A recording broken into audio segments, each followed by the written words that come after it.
Do you know that you have 1,000 moments in every day when you need to be rescued and delivered from what? You. From the problem of you. You have a desire, you have an esteem for that throne in your life. You want to be in control, you want it to be your way. You are a problem, you are a rebel against the kingdom agenda. You need to be saved. We have a tendency to undermine the very fabric of the gospel, which is a living, vibrant, abiding relationship. And that's where the fire comes in. If you are not living in the life of Jesus Christ, if you are not abiding in the light of holiness, then you are living a false existence under the banner of all these things that are true. May we dare not live out such a Christianity. Our world is wanting to flush Christianity down the toilet because of this very thing. Christians that speak grand thoughts and live horrible lives. We're so used to hearing the futility. We're so used to hearing about the failure, and we know the failure in our own life, that we don't believe in victory anymore. We have more faith in the power of Satan over our life than we do in the power of Jesus Christ to deliver us in our life. What has happened to the church where we have faith in Satan? We have faith in the power of darkness. We have faith in the power of sin.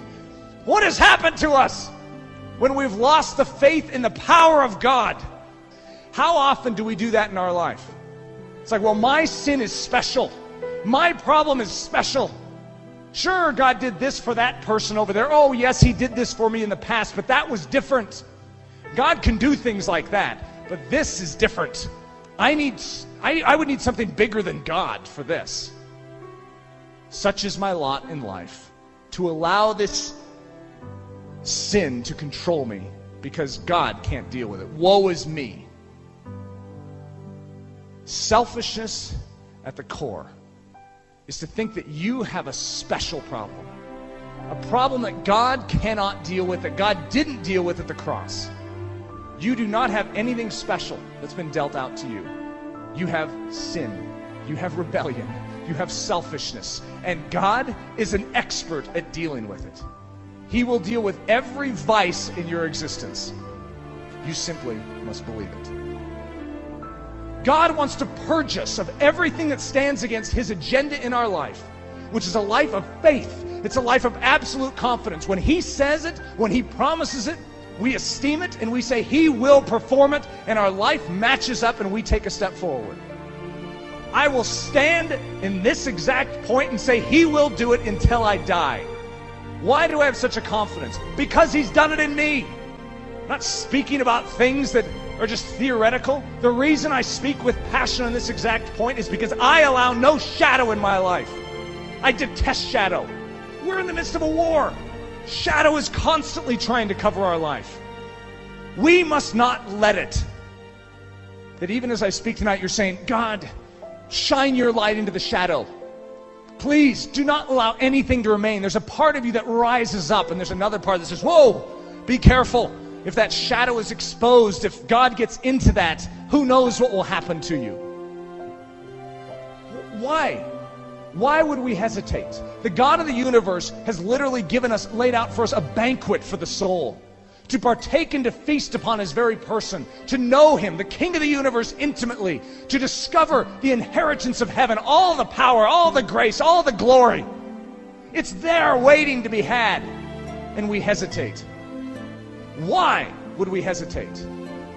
Why are there things in life that we don't hesitate at all to partake of, to participate in? Because we know there isn't a cost associated with those. We know that it won't demand us to give up our life as we now know it. But the gospel is after your life. The gospel wants you. The gospel is about a purchase, and that purchase is of you. You are not your own. But God has already laid out the stakes. It's either Him or it's destruction. He's made His pattern. He's given you the means of salvation. He's given it all. He gave up His life. Do not reject it. Do not hold it with contempt and stand back as if it's your decision and you are testing the waters to see if God is worthy of you. He has purchased you with His blood. Why in the world are we hesitating? everything we've done is absolutely empty if it doesn't capture your soul and change your life. This is nothing. In fact, it will harm you, because now you will have actually heard the truth, esteemed it, and think you have it because you've heard it. But the fact that you have heard these things does not mean you have it. And tonight we must grapple with the difference between hearing and having. We love each of you so much that we do not want that shadowy side to continue. However, if it's there, it means you need the gospel. It means you need the power of God into salvation. Salvation is not merely the beginning point where, yes, I was saved and now I get to experience eternity with Jesus Christ. Salvation is not a one-time thing.